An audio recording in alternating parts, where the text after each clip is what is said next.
Hello everybody, what's up, what's up? Whoo, it's a hot one here in Texas, man. What have we been doing? Well, we've been putting out videos for you guys, and I'm sorry we kind of been spreading them out a little bit, but we didn't have a whole lot of content that we wanted to show here in Texas. Not just yet anyway. We got here and we've been dealing with just organizing and throwing stuff away and getting rid of things and all. And so we didn't want to wear you out with all of that kind of stuff. And we're just excited to try to get back to the Philippines as soon as we can. And Mel and I, we are on a mission. And one of the things we're working on now, trying to get rid of, is this two-story house right here. Now this isn't the home we live in, don't be confused, because I also have a red two-story house. This is a rental property, and it's been sitting empty for a while because I refused to put a renter back in it. And we went in here, we've peeled out the carpet, cleaned everything and set it outside that was remaining in the garage and in the house yesterday. Brought the trailer down here and we're gonna haul this stuff off. Now, I called to get a dumpster delivered here, and I called the people that I always use, and they told me they cannot deliver me a dumpster here, that this little tiny municipality of just a few hundred people, they voted, or somebody voted, and they made a contract with some trash service that only their cans and only their dumpsters can be brought into this little township. And it's just a few hundred people township. Well, I call that trash service and they wanted almost double what the trash service that I use wants. And I said, the heck with that. So we brought my trailer down here. We're loading it all up, and we're gonna just have him bring a dumpster to our farm, and we'll just transfer it over into there and not deal with all the mess. And just to order a dumpster from that other company was real complicated all within itself. It was just too much. So we're gonna up here right now. I'm about to go up here and trim some tree limbs that's grown out and hitting the edge of my roof. That roof isn't very old. I just had electricity turned on to this house today, and we're gonna go in here and clean it real good, see what all is and isn't working, and I'm gonna power wash, and we're just gonna give it a good old bath and clean it up. And Thursday, or Friday, and today is Tuesday, I have a appointment with a company that's going to look at this house and one other house that I have at buying them from us. And that's just going to leave us down with 3 rentals remaining, and I'll be happy with that, and those will be very manageable, and we've got good renters right there at those right now anyway. So that's what's happening here in Texas, is continuing to downsize, sell out, but not a total sellout.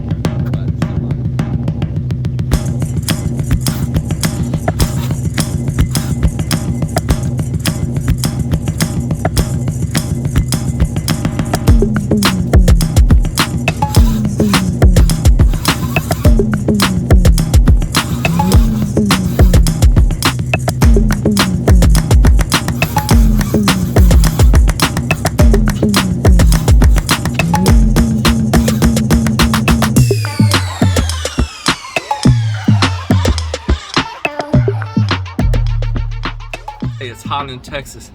I'm not lying that it's hot in Texas. Let me show you.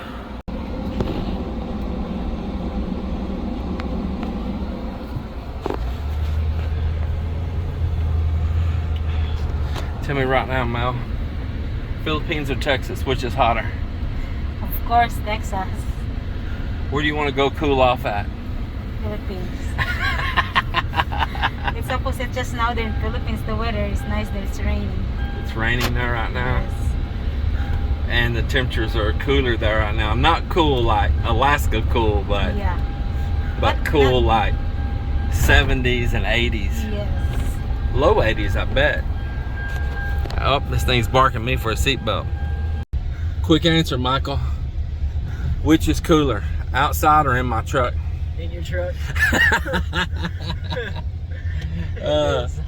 But it wasn't earlier though, boy. It was like an oven in this truck. I had to let it run for about half an hour and cool down. Man, you could have baked biscuits in here this morning. Yep. Or this afternoon. Man, hot. We've still got several more hours this for the day. It's only 3 o'clock. Yep. Super hot Texas. Good morning, everybody. It's another day here in Texas. Beautiful day here in Texas. But still miss my beloved Philippines.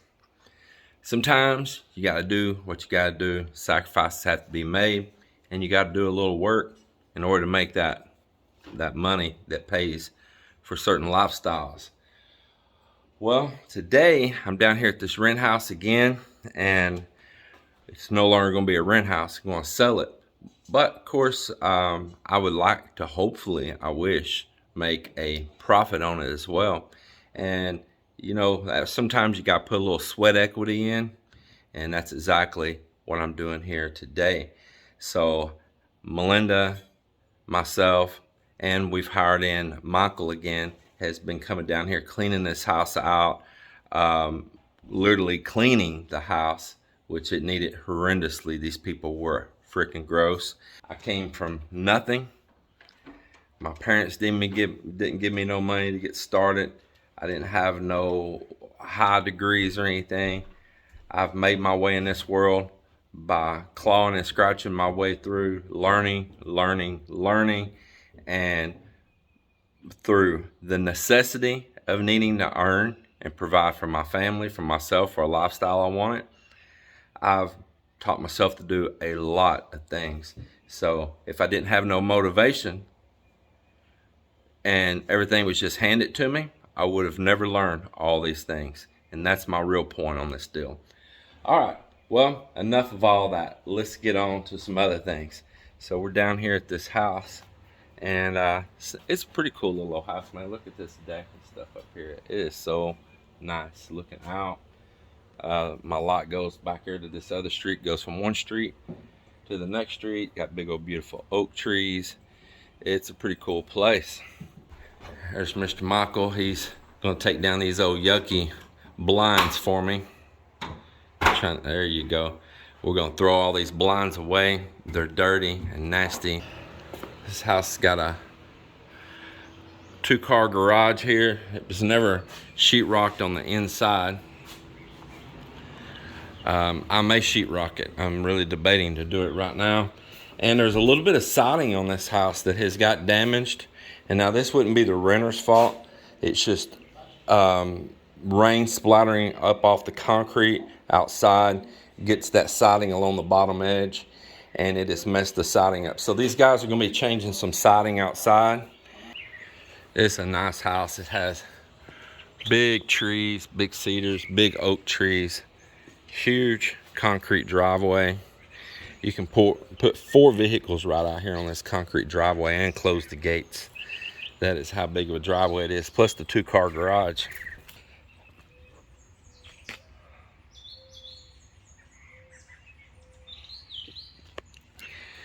So all this rubble right here, Michael and I tore off the porches this morning.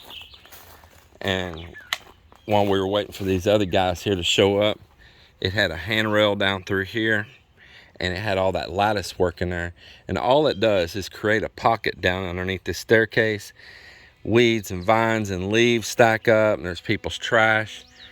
And so we're going to replace all of this, put new posts up, and all of this is about to get ripped off down through here as well. All of it ripped away. And this is outside here. All of the siding down through here is going to be replaced.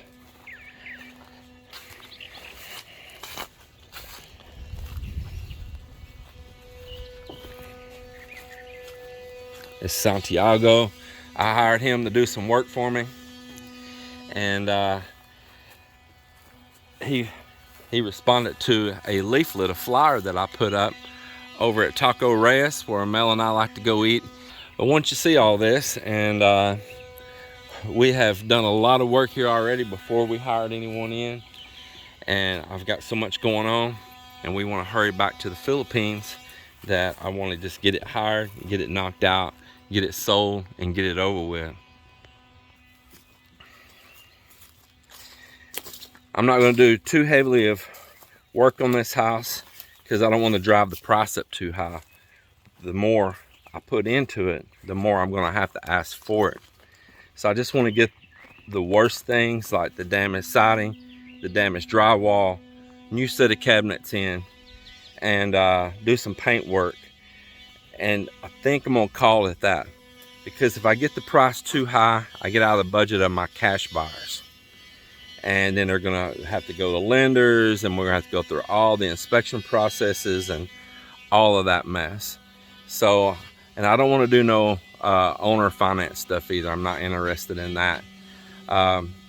So with that being said, I just want to do the worst of the worst on this house, and at that point somebody can buy it as a fixer-upper that they can continue to do the rest of the work themselves, and they can get it on a more of a budget deal, an investor or someone like that.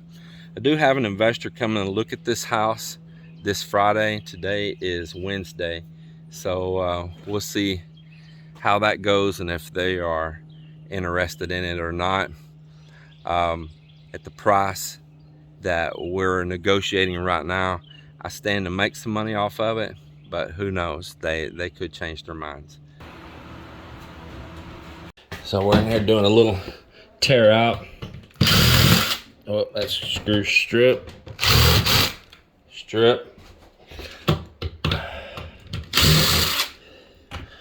Get all these old shelves down. I didn't even put them in right. Just here, put these up, just screwed them into the sheetrock. Look at all that nastiness, just gross. Yeah.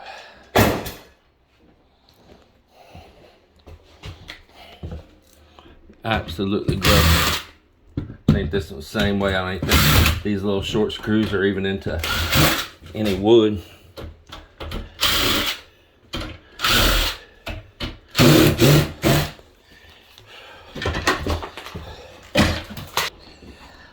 I just now tore off all of this upstairs railing. Somebody had just bolted these 4x4s on to the 2x6s down below. These renters had piled up garbage and trash and clothes that look like they come from Goodwill or something. Just massive amounts though, up against this. And the roof ran off right on, soaked them, pushed out, and damaged all of my porch here. It's just unbelievable, the stuff that happens. Anyway, got it all ripped down. And I pulled off this bottom siding here that was damaged. It's also from water coming out, splatting on the deck. It bounces back up here and it does damage. You can see it's not a bad looking home. We get the side of that porch, that deck, and some proper safety railing up those stairs and all. Some gutter from that corner right along down through there where that porch is, so water's not always running right down onto the decking right there. I think it's going to be a massive improvement. It's going to look really good.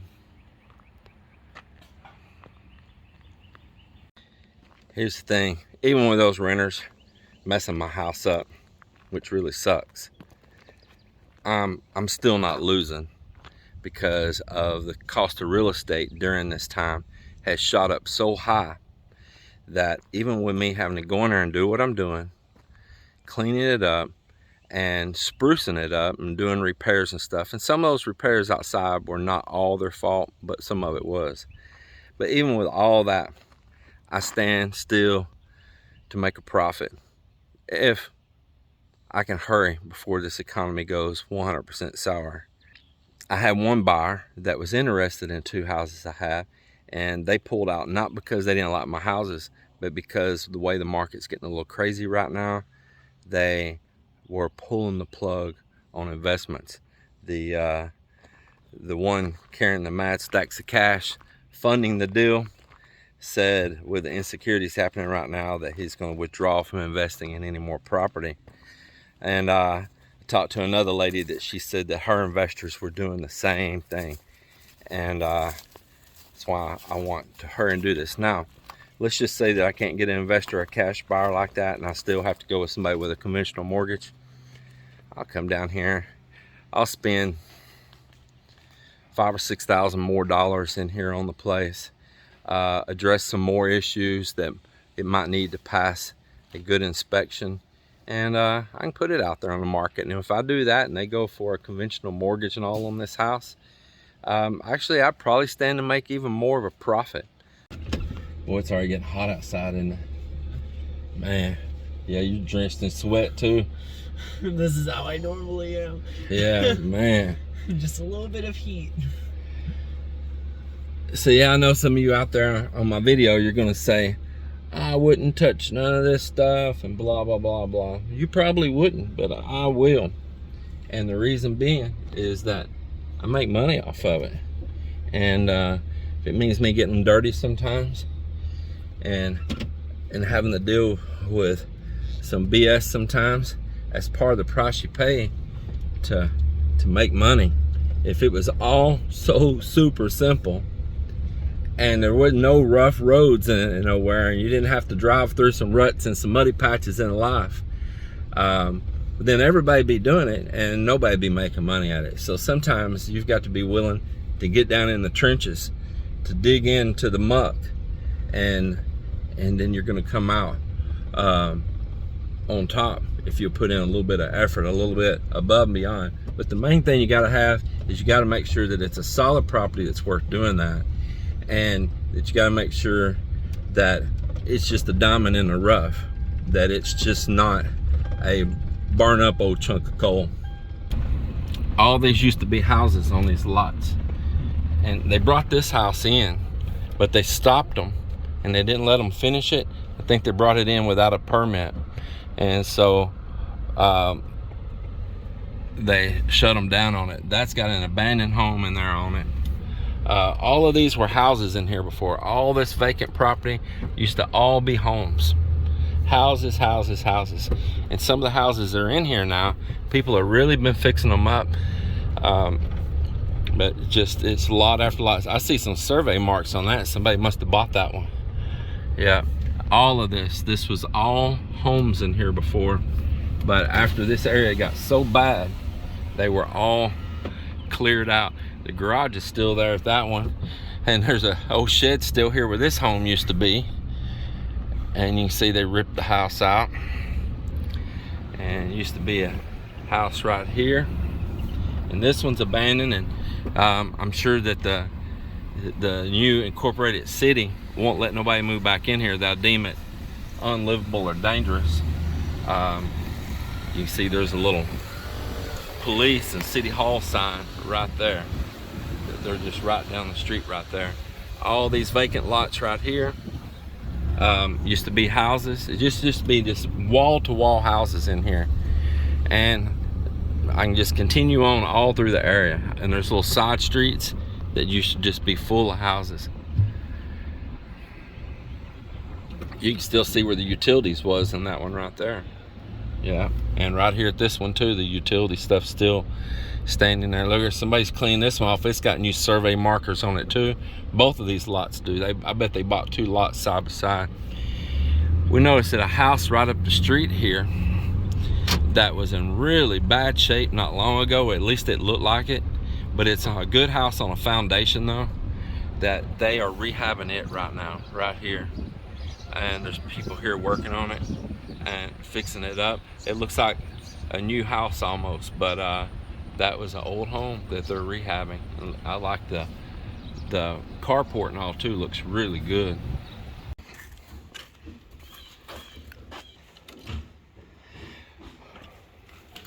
Well, we made a run for the Home Depot. Got a new set of bottom kitchen cabinets. I didn't buy the tops yet. I had so much stuff already on this trailer. We got a sink base. We got a cabinet fit on each side of it, which will give us the 8 foot. We got a piece of 8 foot countertop. There's another one of the 30-inch base cabinets there with a drawer. We got treated lumber for the porch. I got a couple non-treated 2x4s in there for Working on a couple places on some walls in here. And I bought sidings and trims, including some of those trims. Some of those trims is for working right down here on this garage door. And I'm going to rip out this siding along the bottom here. So we got that closet all patched up in there. Places all in here. Looking good, man. He's skimmed this wall out right here. It had like this texture that was done like with trowel. It was kind of a rough texture. It didn't match the other walls. This other walls had that orange peel, pretty much like we just did on our house there in the Philippines. So he's floated these walls out, and then he's gonna spray texture them same. You know what I'm thinking about doing? I know you patched this. I'm thinking about bringing my sprayer in here and spraying this and removing that popcorn. Oh, no. It'd be easy to do. Yes. You just take out that pump sprayer. You know, is that how you do it? Spray it with water. So you know more? That's why I'm thinking to take all that popcorn down. What would you do? Leave it? No, I don't like it. I don't know. I was thinking about getting that boy in there and, Well, but, I take that sprayer and have him in here. You know, that's what I do is just take that pump sprayer. no, with a, you know, how with a machine for the paint. It's very easy. Oh, use that gun for the paint with water and spray it? Yeah. We use even those little pump sprayers and soak that. You can just come along, just. Not easy with a machine. How much extra you charge me to knock down all that popcorn? Just remove or put a mark. Well, remove it and then we'll spray it. We'll spray the texture on it the same time we spray the walls. Okay. I will check. Huh? Let me check when I Yeah. If not, I can put my guy here Oh, yeah. scraping that, or I can pay you to do it. It's just either which way. I think it's gonna be better to remove it than patch it, Yes. because it's ugly. Yeah, I know. I do not like that popcorn ceiling. Now, for my viewers that talked about popcorn ceiling so many times, this is popcorn ceiling. The wall ceiling? See, it's got that old foam-like stuff in it. Just crumbles, man. Horrible stuff. The wall ceiling? Yeah, I think so. The second floor too? Think so. Just think I'm gonna remove it. I hate it. I hate it. And here's what it's good for right there. Just collects up cobwebs and dust and stuff. Man, it just holds dirt. This stuff is horrible. And look how it's made. Look here, you just wipe it away. Look at that. It's like this little foam or some stuff that's kind of like vermiculite or something. It's in there. Man, now that's popcorn ceiling. When I was shooting that orange peel, y'all were saying, oh, popcorn. That's an orange peel. And that's a popcorn. More Miss Mel's already out here sweeping away.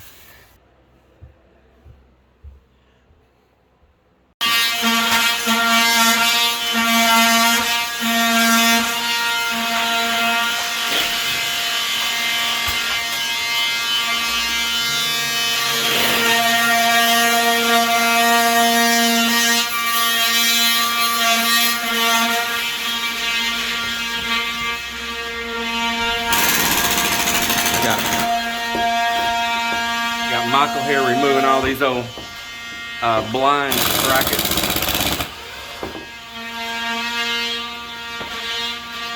Want everything cleared away so we can make this place nice and fresh and clean again. I just now went through. I removed all the doors. I need to buy new doors anyway.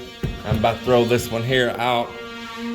And I'll put all new doors. There's not that many doors inside this house, so it's not gonna be that big a deal to buy some new blanks and put in.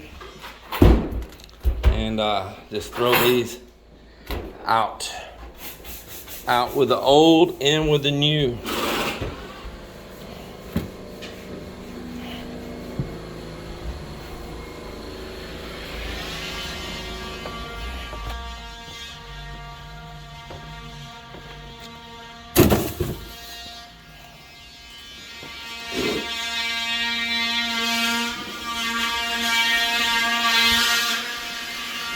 Down here in this little community, to get water turned on here, since they incorporate it, you got to go up to the city, apply, get a permit, and pay them a surge fee here. And then you get that letter and you go over to the water company that's already been here for years and years before this is ever incorporated, and then give them that you've already paid all your stuff over here in this little township, and then they will turn on the water. But you got to put up a $400 deposit. It's actually like a $100 activation fee and a $300 deposit. They don't go by no credit. They don't run no credit checks. They don't care who your daddy is or anything. You're going to pay that deposit. You're going to pay that connection fee. And you don't get the connection fee back, but you will get the deposit back. But they're going to deduct your final bill, all this kind of stuff out of it, right? And it takes them forever to get that back to you. They're going to send it back to you in a check. And like for us, if we're overseas, when that time comes, I'm losing water here. If we're overseas, when that time comes and the check comes, then the check, they have it on there that's only good for like 90 days or something like that.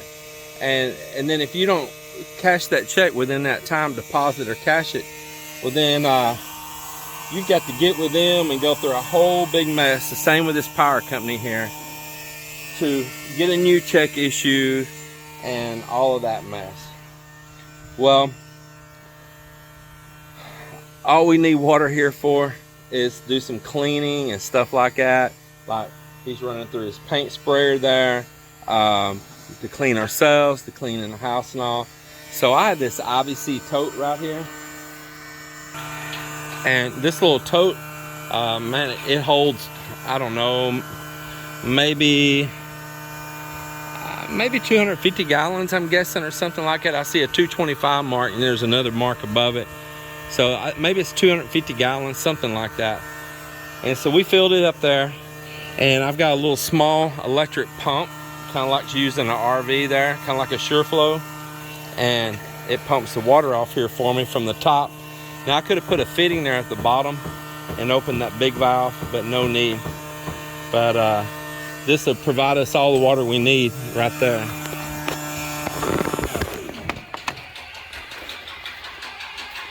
I just fill up these water cans, and we have them that we can take upstairs, and they can use them to squirt some water out for whatever they need.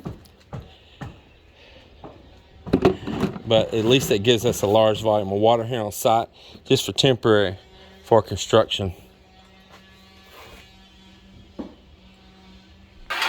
So Santiago's got his paint sprayer here right now, and he's running nothing but water through it. And what he's doing is, like I said earlier, he's soaking that popcorn sealant with water, and it'll soften it up, and you can just come right back in and scrape that stuff right off.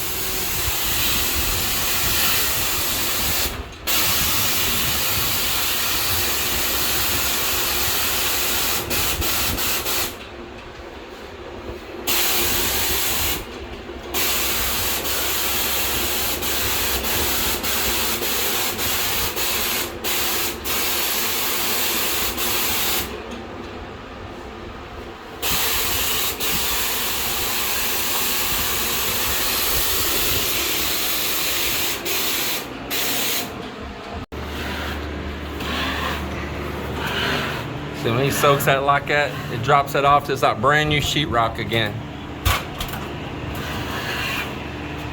Okay.